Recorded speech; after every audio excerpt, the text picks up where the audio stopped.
আমি কারো মুখ দেখে কথা বলি না, মোহাব্বত দেখে কথা বলি।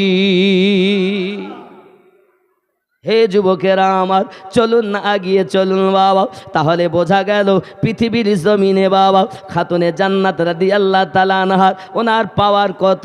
আরও একটু সহিহ হাদিস শুনুন বাবা। আমাদের ঘরে যখন মা কোনো মা যদি সন্তান জন্ম দেয়, সে পাক না নাপাক? কোনো মা সন্তান প্রসব করেছে, নাপাক। কদিন? তাহলে 40 দিন। কয়দিন? যে সন্তান জন্ম নিয়েছে সেও নাপাক, যে মা দুনিয়ায় জন্ম দিয়েছে সেও নাপাক। চলুন না কেন যাই বাবা, আমার নবী পাকের কন্যা সম্পর্কে একটুখানি হাদিস খুলি। আমার নবী পাক সাল্লাল্লাহু আলাইহি ওয়াসাল্লামের কন্যা মা ফাতেমা রাদিয়াল্লাহু তাআলা আনহার সন্তান জন্ম নিয়েছে জোহরের সময়। বাবা জোহরের পরে সন্তান জন্ম নিয়েছে।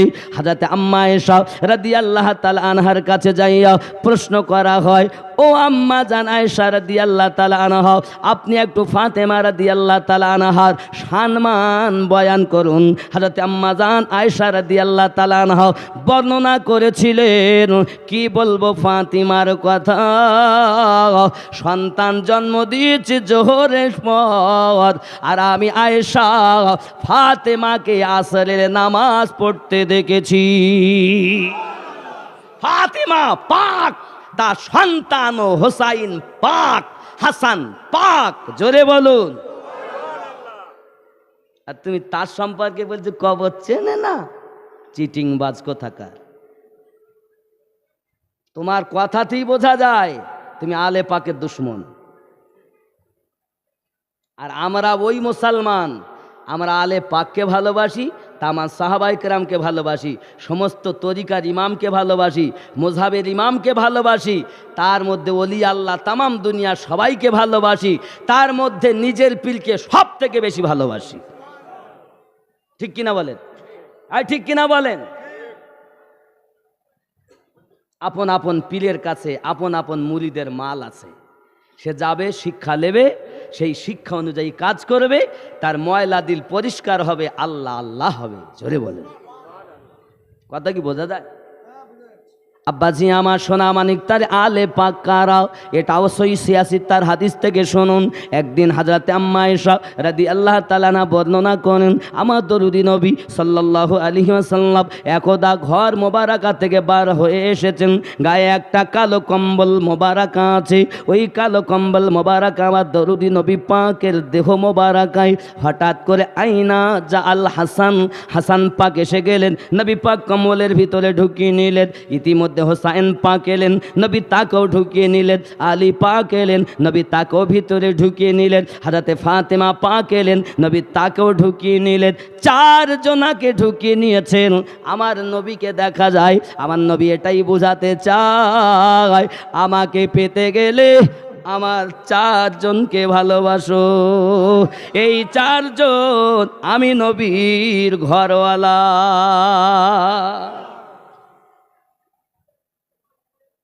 নবী আমার হাত উঠালেন, দোয়া চাইলেন, আল্লাহ আমি এদেরকে ভালোবাসি, তুমি এদেরকে ভালোবাসো, আর এদেরকে যারা ভালোবাসে আল্লাহ তুমি ওদেরকেও ভালোবাসো।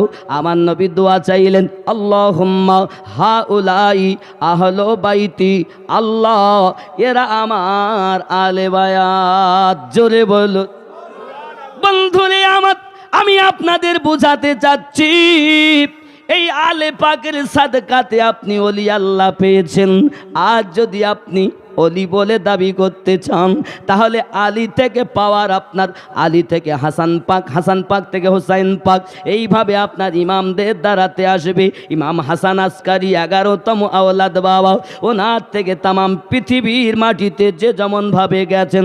গৌসে পাকের কথা আপনি যদি বলেন, গৌসে পাকের কাছে মাল এসেছে ওই আওলাদদের সাদকাতে, ওই ইমামদের সাদকাতে। খাজা গলি নওয়াজের কাছে মাল এসেছে, দিয়েছেন মাল আল্লাহ ওসিলা ইমামগণ। ঠিক কিনা বলেন? কারণ আমার আল্লাহ তাদেরকে খুব ভালোবাসে। ভালোবাসে কি না? নবী তো নিজেই বলেন আল্লাহ আমি এদের ভালোবাসি, তুমি এদেরকে ভালোবাসো। আচ্ছা কেমন ভালোবাসি একটা ছোট একটা স্যাম্পল দিব, একটা স্যাম্পল খেয়াল করেন। একদিন আমার নবী সাল্লাল্লাহু আলাইহি ওয়াসাল্লাম নামাজ পড়ছেন, পিছনে আবু বকর, ওমর, উসমান, আলী ইক্তেদা করে দাঁড়িয়েছেন। ইমাম হোসাইনে পাক ছোট্ট অল্প বয়স, হঠাৎ এসে লাফ মেরেই কাঁধে বসে গেছে। কাঁধে যখন বসে গেছে তা আমরা সুবহানা রব্বিয়াল আলা সেজদা কতবার বলি? 3 বার, 5 বার, 7 বার। কখনো কখনো কোনো বর্ণনায় কেউ লিখেছেন 11 বার, তার বেশি তো আর হচ্ছে না। 3, 5, 7 বেশিরভাগ বর্ণনা। এখন আমার নবী সেজদায় আছেন, 7 বার হয়ে গেছে, 11 বার হয়ে গেছে। সুবহানা রব্বিয়াল আলা, নবী মাথা তুলতে যাবেন, আল্লাহ পাক ওহী করছেন জিবরাইল যা, জিবরাইল যা, আমার নবীকে বলে দাও যেন মাথা না তোলে। হোসাইন যত সময় বসে থাকবে তত সময় আমার নবী সেজদাতে থাকবে।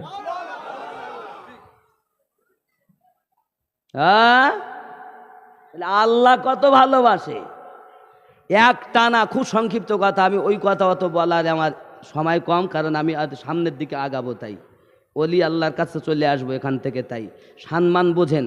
বাবা হযরত খুব সংক্ষিপ্ত, উনি সেজদাতে গিয়ে তসবিহ পড়েছেন 72 বার। কতবার? 72 বার তসবিহ পড়েছেন। নামাজ কমপ্লিট, হোসাইন পাক নেমে গেছেন আর সেই নামাজ কমপ্লিট করলেন। বাবাজি বাড়িতে গেছেন, মা আমি নানুর কাঁধে বসে কত মজা লাগছে, আমার নানু মাথাই তোলে না। খাতুনে জান্নাত কান্না করে, আহ ওগো আমার বাবা হোসাইন, আমার আব্বাজি না খেয়ে মানুষকে ইসলামের কথা বলে, এক আল্লাহর কথা বলে, পেটে পাথর বেঁধে রেখে আল্লাহ আল্লাহ করে, তুমি আমার আব্বাকে কষ্ট দিয়েছ বাবা। হযরত ইমামে হোসাইনে পাক যখন কথা বলেছেন খাতুনে জান্নাত, তখন তাকে আপনি করে আপনার বুঝাতে চাচ্ছেন। ইতিমধ্যে আমার দয়াল নবী খাতুনে জান্নাতের বাড়িতে রওনা দিয়েছেন। ও আমার সোনা মানিকের রাসূল আমার বলতেছেন, ফাতিমা আমার হোসাইনকে যেন কিছু বলো না, আমার হোসাইনকে যেন কিছু বলো না। আব্বুজি কেন কিছু না বললে হয়? নামাজের হালাতে বাচ্চা মানুষ এমন করে ভুল করলে মেনে নেওয়া যায় না। আমার নবী পাক বলেন, ফাতিমা তুমি জানো না আমার হোসাইন আমার কাঁধে বসেছে, ওই কাঁধে বসাটা আল্লাহ বড় পছন্দ করেছে। ফাতিমা তুমি জানো না আমার আল্লাহ পাক আল্লাহ তাআলা আমার হোসাইন যখন আমার কাঁধ মোবারকায় বসেছিল মা, আমার আল্লাহ পাক আল্লাহ তাআলা ওহী অবতীর্ণ করে জিবরাইল মারেফাত আমাকে জানিয়েছেন, হাবিব মাথা তুলবেন না, হাবিব মাথা তুলবেন না। যত সময় হোসাইন বসে থাকবে তত সময় আপনি সেজদায় মাথা রাখবেন। মা গো জেনে রাখো আমি সেজদাতে 72 বার তাসবিহ পড়েছি। আরো একটি রহস্য আছে মা, আমার হোসাইনকে কিছু বলো না। আব্বুজি বলুন না কি রহস্য, কেন আপনি বলতে চাচ্ছেন না? ফাতিমা যখন তুমি শোনো না, শুনে রেখে দাও, যখন আমি যখন এমন একটি সময় আসবে আমার হোসাইন আমাকে মাথা সেজদাতে রেখে 72 বার তাসবিহ পড়িয়েছে। আমার হোসাইন কারবালার মাঠে যখন যাবে তার 72 জন বডিগার্ড হবে। আমি নবীজি 72 বার তাসবিহ পড়েছি। আমার আল্লাহ বলেন, হাবিব হোসাইন যাতে রাজি, তুমি হয়ে যাও তাতে রাজি, আমি আল্লাহ তাতে রাজি। 72 বার বডিগার্ড, 72 বার সুবহানা রব্বিয়াল আলা। কারবালায় 72 জন বডিগার্ড। কি কবুল হলো নামাজ? পাগল পাগল, আলে পাক বোঝে না। ওলি আল্লাহকে তো বুঝতেছ, তো আলে পাক বুঝতেছ না কেন? খুব সংক্ষিপ্ত কথা বলবো বাবা, চলুন না এগিয়ে যাই। এখন আমরা তাহলে ওলি আল্লাহ পেলাম কোথা থেকে জানার দরকার আছে না? আলে পাক তো পেলাম অনেক, কথা বুঝতেছেন আমার আব্বাজি আমার? আলেপ আমরা ওলি আল্লাহ পেলাম কোথা থেকে? সোনা মানি কেন আমার? খুব খেয়াল করে নিন, এ যাদের ইমামের কথা বলে সবাই হলেন আল্লাহর ওলি আল্লাহ। আব্বা আমার ইমামে হোসাইনে পাক রাদিয়াল্লাহু তাআলা আনহুর চাচা শহীদ হলেন, বেটা শহীদ হলেন, 6 মাসের শিশু আলী আসগার শহীদ হলেন। জয়নুল আবেদিন উঠে দাঁড়িয়ে গেছেন, আব্বুজি আপনি আমার একটু অর্ডার দেন, আপনি আমার একটু অর্ডার দেন, আমি জয়নুল আবেদিন যাইয়া শহীদ হয়ে যাও। কোনো পুরুষ তো বেঁচে নাই, আমি জয়নুল আবেদিন একা আছি। আব্বা আপনি আমাকে অর্ডার দেন, আমিও যাইয়া শহীদ হই, আমিও জান্নাতে চলে যাই। আমার ইমাম পাক বলতেছেন, বাবা জয়নুল আবেদিন তুমি যদি চলে যাও শহীদ হও, বলো এই রাসূল পরিবারগুলোকে কে গন্তব্যস্থানে পৌঁছাবে, কে মদিনায় পৌঁছাবে? এদের পুরুষ বলে কোনো সাহারা তো থাকলো না বাবা, এদের জন্য তুমি হবে সাহারা। এই জয়নুল আবেদিন জেনে রেখে দাও, আমি হোসাইন তোমাকে উপদেশ দেই, তোমাকে কারবালায় যেতে দেব না বাবা। তোমার থেকে বংশ জারি থাকবে, তোমার থেকে একটা নসল জারি থাকবে, রোজে কিয়ামত পর্যন্ত তোমার অনুসরণ যারা করে আসবে, হে বাবা তারা সঠিক পথের প্রতীক হবে, তারাই অরিজিনাল নবীওয়ালা আল্লাহওয়ালা হবে। বাবা জেনে রাখো, আমি হোসাইনের জন্য আজ পরীক্ষা শেষ হয়ে যাবে, কিন্তু তোমাদের পরীক্ষা কাল থেকে শুরু হবে বাবা। তোমাদের পরীক্ষা কাল থেকে শুরু হবে বাবা। যেন অর্থ পেয়ে ভুলে যেও না বাবা, অর্থ পেয়ে যেন দুনিয়ায় আদার হয়ে যেও না বাবা, ইমানটাকে বেচে দিও না বাবা। তোমার কাছে আমার অনুরোধ বাবা, খবরদার যেন তুমি বিক্রি করে দিও না। জয়নুল আবেদিন রাদিয়াল্লাহু তাআলা আনহু আব্বা জানের কাছে স্বীকৃতি দিলেন। ইমাম পাক বলতেছেন, বাবা রে, ও বাবা যখন তুমি মদিনায় যাবে, আমার নানুজির কাছে, আমার আম্মা জানের মাজারের কাছে সমস্ত ঘটনা যেগুলো চোখে দেখেছো সবগুলো বর্ণনা করবে। হে বাবাজি না আমার, ধৈর্য ধারণ করবে, ধৈর্য ধারণ করবে। তোমার থেকে পৃথিবীতে খেলাফা, তোমার থেকে বেলায়াত জারি থাকবে। বেলায়াত প্রাপ্ত হবে যারা, আল্লাহর ওলি হবে তারা।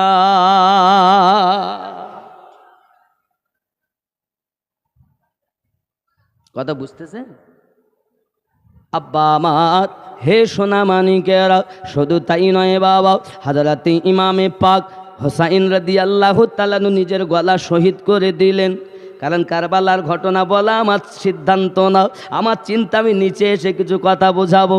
আব্বা ওপর থেকে খুলু টেনে টেনে আনতেছি, আব্বা আমার টেনে টেনে চলুন এগিয়ে যাই। ইমামে জয়নুল আবেদিন রাদিয়াল্লাহু তাআলা আনহু, হে বাবাজি দেখা যান পরিস্থিতি অসুস্থ, জ্বর, উঠতে পারেন না, দাঁড়াতে পারেন না বাবা। ইমাম পাক যখন নিজের গলা কাটিয়ে দিলেন, কারা কেটেছে গলা? নামাজ পড়েছে যারা। আব্বা আমার আজান দেয় কারবালার মাঠে, আশহাদু আন্না মুহাম্মাদার রাসূলুল্লাহ সাল্লাল্লাহু আলাইহি ওয়াসাল্লাম। বিবি যায়েনাব তাবুর মধ্য থেকে বলতেছে, এই ইয়াজিদের সেনা শহীদ, তোদের কি লজ্জা লাগে না? তোদের কি একটু চিন্তা চেতনা হয় না? আমার নানুর নামে আজান দিলি, আর ওই নানু যার জন্য নিজের বেটা কুরবানি দিয়েছে রে, ওই হোসাইনকে আজ, ওই নবী পাকের আওলাদকে 3 দিন ধরে তোরা পিপাসিত রাখলি। তোরা কেমন নামাজি আমি যায়েনাবের বুঝে আসে না। আব্বা খুব খেয়াল করুন, তারা কারবালার মাটিতে বড় মর্মান্তিক ইতিহাস, ওদিকে গেলে নিচে বলা হবে না। চলুন গিয়ে জয়নুল আবেদিন রাদিয়াল্লাহু তাআলা আনহু যে তাবুর মধ্যে আছে, এজিদের সেনা সৈন্যরা, আপনার জয়নুল আবেদিনকে যদি মিটিয়ে দেওয়া যায়, পুরুষ থাকবে না, নবীর বংশ ধ্বংস হয়ে যাবে, নবীর বংশ ধ্বংস হয়ে যাবে, বেলায়াত চলবে না, ওলি আল্লাহ থাকবে না। এই চিন্তা চেতনা ছিল এজিদের দলের সেনাদের, তাদের সংখ্যা ছিল 22,000, আর হোসাইনের প্রেমিকের সংখ্যা ছিল 72। আপনি বলতেছেন হুজুর বড় বড় দল, বড় বড় দল। হুজুর বড় দল আলেম ওলামা আছে, মাস্টার এমএসসি সরকার পর্যন্ত ওদের দিকে, আর তোমার কাছে ছোট ওই দল আওয়াজ যায়। তুমি ইসলাম দেখো, যদি 22,000 আর 72 বেশি কোন দিক? এজিদির দিক আর হোসাইনের দিকে। ইসলাম প্রমাণ করছে। আপনি যান বদরে, যান 17 রোজায় যে হয়েছে যুদ্ধ, দেখেন ওখানে বেশি কোন দিকে? 1000, আর ইমানের দিকে 313 জন। জোরে বলেন। তাহলে বোঝা যাচ্ছে যেটা বড় আসলে সেটাই। রাগ করেন কেন আমার ওপরে? আমার ওপরে রাগ করে লাভ নাই। ये वो जुबां हैं जो इश्क में बोलते हैं। বাবা তুমি আমাকে মারতে পারো, কিন্তু আমার হোসাইন পাকের সেনাদের আলোচনা, হোসাইনের আওলাদের আলোচনা কিয়ামত পর্যন্ত হবে। কেন কেন? আমি আমিনউদ্দিন দালালি কথা বলছি না, শুনে নেন। কোরআন মানো, আলে পাক মানো। যারা বলবে আমরা নবীওয়ালা, তাহলে আমরা নবীওয়ালা কারা কারা একটুখানি দেখি। হাদিস শরীফে বলেছেন আল ওলামাউ ওয়ারাসাতুল আম্বিয়া, আম্বিয়াগণ হলো মানে আলেমগণ নবীর ওয়ারিস। আলেমেরা কি কথা বলেন? নবীর ওয়ারিস। ওয়ারিস মানে কি? উত্তরসূরি, বন্ধু, নিকটতম, নাকি বলেন নাকি? তাহলে আলেম যারা হবে তারা কি হবে? নবীর ওয়ারিস হবে। খুব ভালো করে বোঝেন আব্বা। তাহলে কোন আলেম তারা? আর আমরা কাদেরকে আলেম বলতেছি? মেশকাত শরীফ পড়ল, আবু দাউদ পড়ল, মুসলিম শরীফ পড়ল, বুখারী শরীফ পড়ল, পড়ার পরে সে বলতে আমি বড় আলেম হয়েছি। তো যখন বুখারীর জন্ম হয়নি, 1450 বছর আগে নবী বলেছেন আল ওলামা ওয়ারাসাতুল আম্বিয়া। তুমি বুখারীওয়ালাকে আলেম বলছো, মুসলিম শরীফওয়ালাকে আলেম বলছো, আবু দাউদওয়ালাকে আলেম বলছো। আর যখন বুখারীর জন্ম হয়নি আমার নবী তখন বলেছেন আল ওলামা ওয়ারাসাতুল আম্বিয়া। তাই সে আলেম কারা? এ দুনিয়াদার। তাহলে যারা নবীর উত্তরসূরি হবে তারা মিথ্যাবাদী, যারা নবীর উত্তরসূরি হবে তারা চিটিংবাজ, ঠিক কিনা? এক কথা সমস্ত ত্রুটি মুক্ত হবে, তারা প্রকৃত আলেম হবে। সেই আলেম যদি কোনো গ্রামে যায় তার কদমের বরকতে কবরে আযাব মাফ হয়ে যাবে। এই আলেমের কথা নবী বলে। এবার আমরা দেখি তাহলে নবী পাক কি রেখে গেছেন যে সেই মাল উত্তরসূরি। মানে আমি আমিনউদ্দিন যদি মরি যাই বাবা, তাহলে আমি যদি কিছু রেখে যাই বিষয় সম্পত্তি, কারা পাবে? আমার ছেলে মেয়ে। তারা কেন? তারা আমার ওয়ারিস। আমার নবী তো এটাই বলেছেন আলেম হলো আমার ওয়ারিস, ঠিক কি না? তাই নবী পাক তো জমি জায়গা রেখে যাননি। নবী পাক কি রেখে গেছেন? রসুল আমার বলেন আমি দুটি ভারী জিনিস তোমাদের কাছে রেখে যাচ্ছি, একটি কোরআন শরীফ আর একটি আলে পাক। জোরে বলেন। এই কোরআন আর আলে পাক, নবী আমার এই দুটো হাত, দুটি আঙ্গুল মোবারকাকে এরকম করে বলছেন, এরকম করে হাদিস শরীফে জলজল করে লেখা। আমার প্যারা নবী জবান মোবারকায় বলেছিলেন এ কোরআন ও আলে পাক, এই হাতের আঙ্গুল দুটো মিলিয়ে বলেছিলেন এ দুটো এমন ভাবে জড়িত থাকবে হাউজে কাউসারে না যাওয়া পর্যন্ত কোরআন ও আলে পাক দুটো থেকে পৃথক হবে না। তাহলে কোরআন বুঝতে গেলে আলে পাক বুঝতে হবে, আর আলে পাক বুঝতে গেলে কোরআন দেখতে হবে। হে বাবা, তো কোরআন যদি বুঝতে চাও আলে পাক দেখো, আর আলে পাক যদি বুঝতে চাও কোরআন দেখো। দুজন দুজনের সঙ্গী হাউজে কাউসার পর্যন্ত। জোরে বলে। আজ অনেকে কোরআন তো পড়ে আলে পাক বাদ দিয়ে, আবার কেউ আলে পাক তো পড়ে কোরআন বাদ দিয়ে, ঠিক না? তাহলে বোঝা যাচ্ছে যারা কোরআন বাদ দিল তারাও সঠিক নয়, শুধু আলে পাক নিয়ে পড়ে থাকলো, আলে পাক নিয়ে পড়ে থাক তারাও বাতিল। আবার যারা শুধু কোরআন নিয়ে পড়ে আছে মানে আলে পাক ধরেছে, আলে কোরআন বাদ দিয়েছে, বাতিল। আবার আলে পাক ছেড়ে দিয়েছে, কোরআন ধরেছে, তাও বাতিল।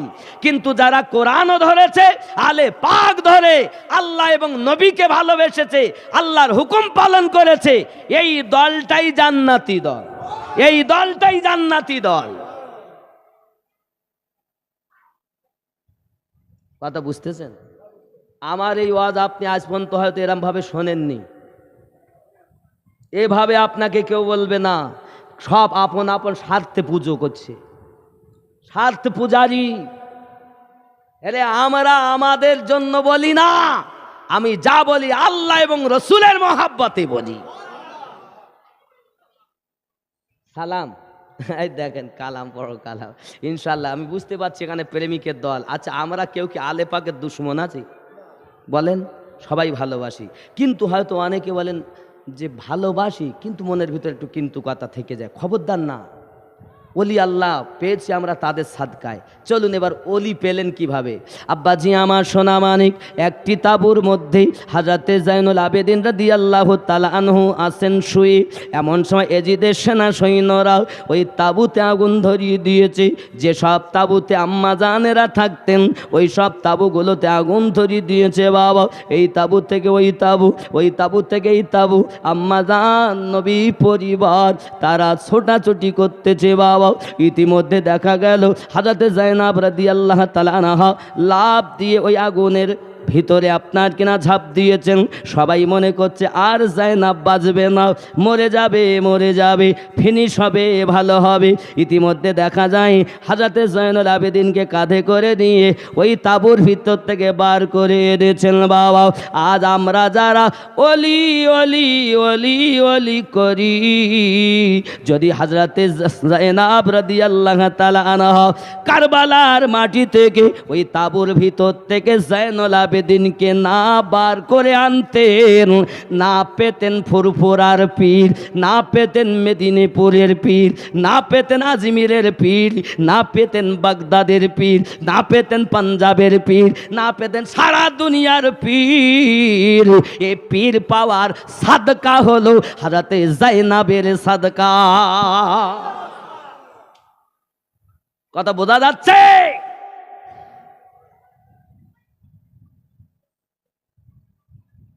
পেয়েছি যায়েনাবের সাদকায়। যায়েনাব সালামুল্লাহি আলাইহা, যিনি আজ আমার হুসাইন পাক বলে গেছেন তোমার থেকে নাসাল জারি থাকবে বেলায়াত। জোরে বলেন। তাহলে বেলায়াত শেষ হয়ে যেত তো ওখানে কারবালায় তাঁবুর মধ্যে। উনি তো অসুস্থ, উঠে দাঁড়াতে, আগুন ধরে গেছে তাঁবুতে, উঠতে পাচ্ছেন না, এত শরীর খারাপ। যদি যায়েনাব আম্মা জান আমার তিনি না এনে দিতেন। যায়েনাব কে? হুসাইন রাদিয়াল্লাহু তাআলার বোন, আমার নবী পাকের নওয়াসি। জোরে বলুন। আরে বাবা, নওয়াসা মানে নাতি নাতনির পরে কম মায়া হয়? দাদা নানার কম মায়া হয়? বিশাল মায়া। আমি এতদিন বুঝতাম না, আমি নিজেও বুঝতাম না যে নাতিপুতির প্রতি কেমন মায়া হয়। আহা, আমি খুব অনুভব করেছি। আমার নবী নিজের বেটা ইব্রাহিমকে কুরবানি দিলেন কেন? হোসাইনের জন্য।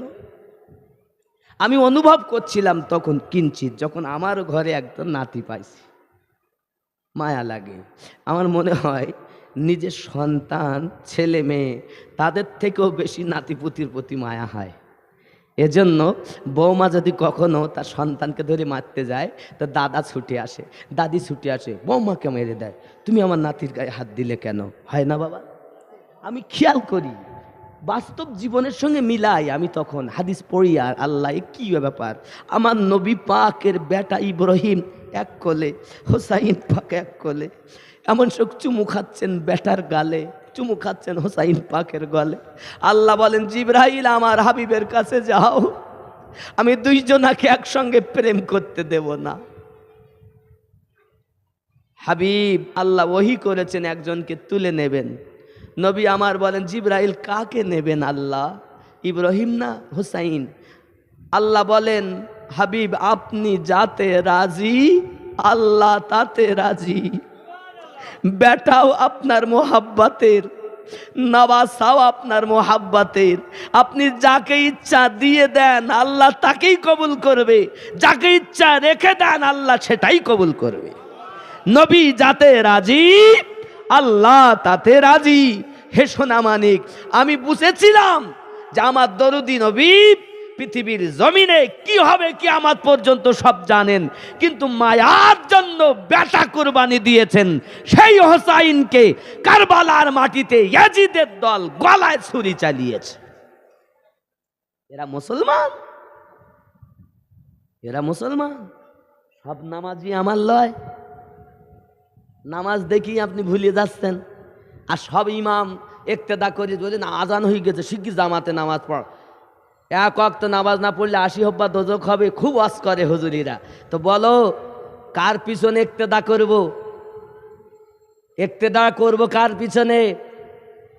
যে মসজিদের ইমাম ওই 12 ইমাম অনুসারী হবে, ওই ইমাম ইমাম হওয়ার উপযুক্ত হবে। আর যে ইমাম 12 ইমাম থেকে নিয়ে এই রুট মানে না, এই রুট ফলো করে না, ওই ইমামের পিছনে ইক্তেদা করলে নামাজ হয় না। কারণ ওই নামাজটা হলো বাতিলদের নামাজ, আর এই নামাজটা হলো জান্নাতীদের নামাজ। কথা বোঝা যাচ্ছে? এখন আপনি হয়তো বলছেন হুজুর আপনি আলে পাকের কথা এত বলছেন কেন? সোনামানিক আলে পাকের সাদকাতে ওলি পেয়েছি, গরিব নওয়াজকে ওদের সাদকাতে পেয়েছি, বড় পীর আব্দুল কাদের জিলানী হুজুরকে ওনাদের সাদকায় পেয়েছি, মুজাদ্দিদ আল ফেসানীকে ওনাদের সাদকায় পেয়েছি। আপনার পীর আবু বকর সিদ্দিকী ফুরফুরাবি রহমাতুল্লাহ আলাইহি আপনারা ওই আলে পাকের সাদকায় পেয়েছেন। তো যাদের ওসিলাতে পেয়েছেন তাদেরকেই ভুলে গিয়েছেন কেন? কেন? আমি তো অনুরোধ করি পীরকে ভালোবাসো, আলে পাককে ভালোবাসো। কারণ সবাইকে ভালোবেসে রুট ফলো করে যারা চলেছে তারা কখনো পথভ্রষ্ট হবে না, তারাই জান্নাতি হবে। জোরে বলেন, জোরে বলেন।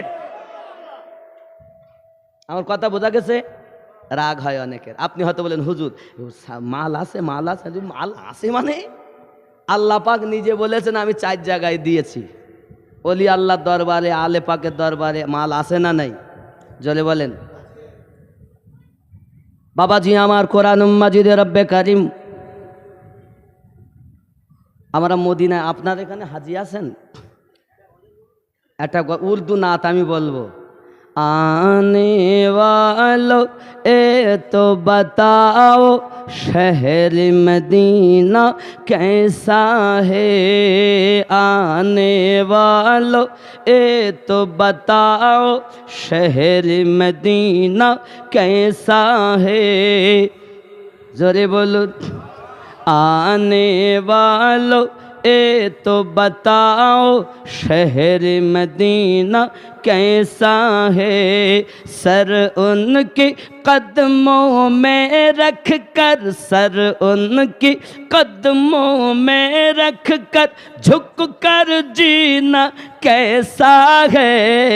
आने वालों ए तो बताओ शहर मदीना कैसा है। जोरे बोलो। मोदी 20 এলো নাকি? आने जोरे बोलो सुबहानाल्लाह, नारे तकबीर, आरो जोरे नारे तकबीर, नारे रिसालत, मसलक इमाम आजम, नारे हैदरी। आने वालों ए तो बताओ शहर मदीना कैसा है। सर उनके कदमों में रख कर झुक कर जीना कैसा है। आने वालों ए तो बताओ शहर मदीना कैसा है। अल्लाह अल्लाह अल्लाह এ রহমত, আল্লাহ রহমত হচ্ছে।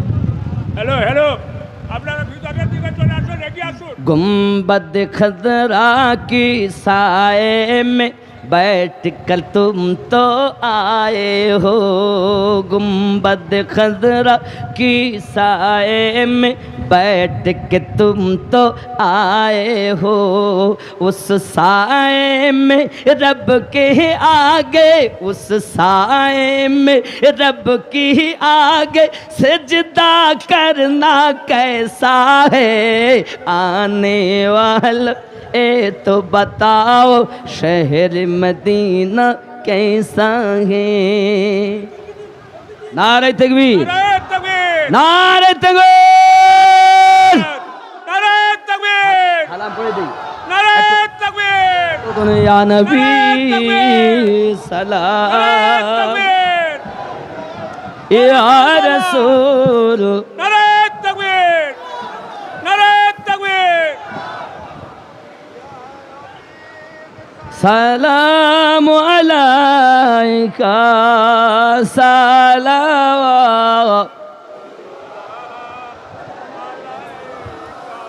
ইয়া রাসূলুল্লাহ